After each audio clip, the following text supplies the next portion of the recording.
Hey guys, welcome back to yet another interesting video of How Logical, and in this video I am going to show you how to change the color of the card into your Trello. So without any further ado, let's dive right into this exciting video. Now, in order to change the card color in Trello, you just simply have to open your Trello application at first. And after opening the Trello application, you will get to see these three bars into the top left corner. And from there, you will get to find out this My Cards option. Just simply tap into My Cards, and now after tapping into My Cards, you can see all of the cards that you have.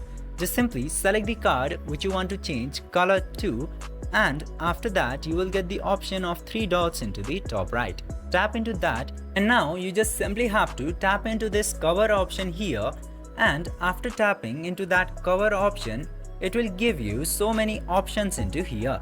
Now, one of them is colors, and from here you can easily choose any of the color that you want to apply to your card. After choosing this color, just simply go back. Color for the card will successfully be changed. This way you can easily change the color of the card.